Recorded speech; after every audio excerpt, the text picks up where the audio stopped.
ሰላም ይህ ቃና ዜና ቅምሻ ነው። የዕለቱ ዋና ዜናዎች በተለያዩ ምክንያቶች የታሰሩ ለትግል ጫካ የገቡ እንዲሁም በስደት ላይ ያሉ የአማራ ክልል ተወላጆች ስለ ክልሉ እንዲሁም ስለ ሀገራቸው ሐሳብ የሚሰጡበትን ሁኔታ እንደሚያመቻች የኢትዮጵያ ሀገራዊ ምክክር ኮሚሽን ገለጸ። ኮሚሽኑ በክልሉ ከባለድርሻ አካላት ጋር የሚያደርገውን የምክክር መድረክ ዛሬ መጀመሩን በኦፊሴላዊ ፌስቡክ ገጹ አስነብቧል። በዚሁ ወቅት መድረኩን በንግግር የከፈቱት ኮሚሽነር መላኩ ወልደማርያም በተለያዩ የሀገሪቱ አካባቢዎች ሰፋፊ በሆኑ ህዝባዊ ምክክሮች አጀንዳዎችን ሲያሰባስቡ እንደቆዩና በአማራ ክልልም ከመጋቢት 27 ቀን 2017 ዓ.ም ጀምሮ የአጀንዳ ማሰባሰብና በሀገራዊ የምክክር ጉባኤ ላይ የሚሳተፉ ተወካዮችን የማስመረጥ ስራ ያከናወኑ እንደሚገኙ አስረድተዋል። በዚህ ሂደትም በሀገር ውስጥም በውጭም ያሉ ኢትዮጵያውያንን ተሳታፊ አድርገን ተግባሩን ማከናወን እንቀጥላለን ብለዋል። በዚህም በእስር ቤት ያሉ በተለያዩ ምክንያቶች ጫካ የገቡ እንዲሁም ሀገራቸውን ለቀው በውጭ ሀገራት የሚኖሩ የአማራ ክልል ተወላጆች ሁሉ ሐሳባቸውን የሚሰጡበትን ሁኔታ ለማመቻቸት ኮሚሽኑ ቁርጠኛ አቋም እንዳለው ተናግረዋል። በአጠቃላይ አማራ ክልልን ጨምሮ እንደ ሀገር በትጥቅ ትግል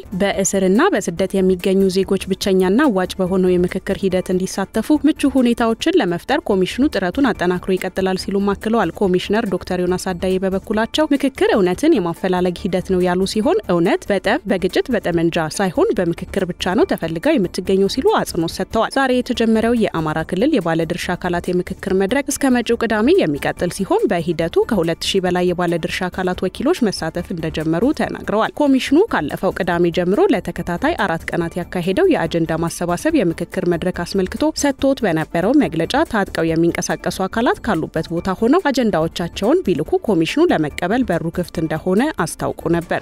በውጭ ሀገር ለስራ የተሰማሩ ዜጎች ከአቅማቸው በላይ የሆነ ማንኛውም ችግር ሲገጥማቸው ጥቆማ መስጠት የሚችሉበት ስልክ ላይ የሚጫን ሲስተም ሙከራ ማስጀመሩን የስራና ክህሎት ሚኒስቴር ገለጸ። የህዝብ ተወካዮች ምክር ቤት ዛሬ ረፋድ ባካሄደው መደበኛ ስብሰባ የሚኒስቴር መስሪያ ቤቱን የ2017 በጀት ዓመት የ9 ወራት የእቅድ አፈጻጸም ሪፖርቱን አድምጧል። በዚሁ ወቅት የኢትዮጵያ መንግስት ከሳውዲ አረቢያ፣ ኳታር፣ ኩዌት፣ ሊባኖስ፣ ጆርዳን፣ የተባበሩት አረብ ኤሚሬትስ መንግስታት ጋር የስራ ስምሪት ስምምነት እንዳለውና ከጀርመን ኩባንያ ጋር የስራ ስምምነት መፈጸሙን የስራና ክህሎት ሚኒስትሯ ሙፈሪያት ካሚል ተናግረዋል። እንዲሁም መሰል ስምምነት ከጀርመን፣ ስዊድን፣ ኮሪያና ጃፓን መንግስታት ጋር ለማድረግ በንግግር ሂደት ላይ መሆናቸውን ጠቅሰዋል። ከስዊድን ኩባንያ ጋር የስራ ስምሪት ስምምነት የተደረገ ቢሆንም ለጊዜው መቋረጡንም ገልጸዋል። የኢትዮጵያ መንግስት ለስራ ወደ ካናዳ እየላከ ነው በሚል በሚሊዮን የሚቆጠሩ ሰዎችን የሚወስዱ ደላሎችና ተቋማት መኖሪያቸውን የገለጹት ሚኒስትሯ የኢትዮጵያ መንግስት ከካናዳ ኩባንያዎችም ይሁን ከካናዳ መንግስት ጋር ምንም አይነት የስራ ስምምነት እንደሌለው ተናግረዋል። ህብረተሰቡ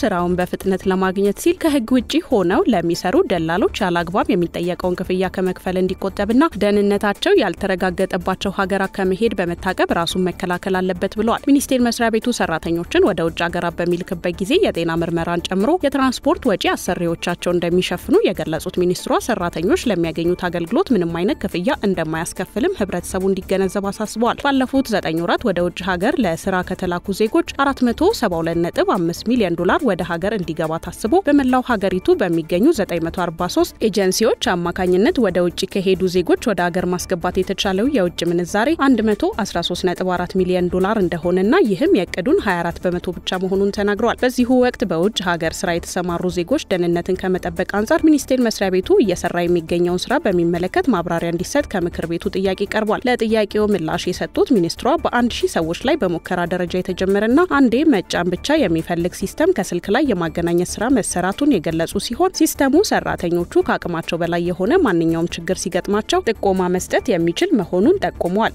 ሲስተሙን በሚጫኑበት ጊዜ ኤምባሲ ጋር እንዲሁም ሚኒስቴር መስሪያ ቤቱ ጋር ጥሪ እንደሚያደርግም አብራርተዋል።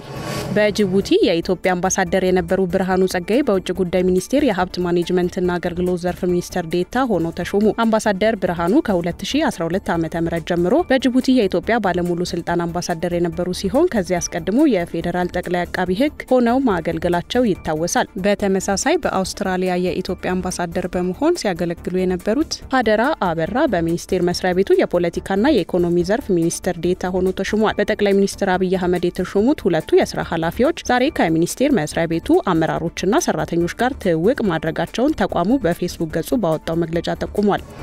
በኬንያ በኮሌራ ወረርሽኝ ቢያንስ 5 ሰዎች መሞታቸውን የሀገሪቱ የጤና ሚኒስቴር ገለጸ። ሚኒስቴሩ ትላንት ባወጣው መግለጫ ወረርሽኙ ርዕሰ መዲናዋን ናይሮቢን ጨምሮ በ3 ክልሎች እንደተከሰተና 96 ሰዎች በበሽታው መያዛቸውን ጠቁሟል። እንዲሁም በሀገሪቱ በተከሰተው ወረርሽኝ ምክንያትም የ5 ሰዎች ህይወት ማለፉን ገልጾ ወረርሽኙ ለመከላከል ጥንቃቄ እንዲደረግ ማሳሰቡን አዣንስ ፍራንስ ፕሬስ ዘግቧል። የኬንያ ጤና ሚኒስትር ሜሪ ሙቶኒም ወረርሽኙን ለመቆጣጠር ዜጎች በአካባቢያቸው ከፍተኛ ጥንቃቄ እንዲያደርጉ ጥሪ ማቅረባቸው ተጠቅሷል። የምስራቅ አፍሪካዊቷ ሀገር ባለፈው ዓመት በአንዳንድ የሀገሪቱ ክፍሎች የደረሰውን ከፍተኛ የጎርፍ አደጋ ተከትሎ በርካታ የኮሌራ ኬዞችን እንዳስተናገደች ኤኤፍፒ አስነብቧል። በቀጠናው በሚገኙ ሌሎች ሀገራትም የኮሌራ ወረርሽኝ መከሰቱን የገለጸው ዘገባው በተለይም ደቡብ ሱዳን በበሽታው በመጠቃት ግንባር ቀደም እንደሆነች ጠቁሟል። እንደ ተባበሩት መንግስታት ድርጅት ተቋማት ገለጻ ከሆነም በጦርነት ቋፍ ላይ የምትገኘው ደቡብ ሱዳን ባለፉት 6 ወራት ከ40 ሺህ በላይ በኮሌራ የተያዙ ሰዎች ሪፖርት እንደተደረገና የ694 ሰዎች ሞት እንደተመዘገበ ተገልጿል። የኬንያ የጤና ሚኒስትር ሙቶኒ በሀገራቸው ከኮሌራ በተጨማሪ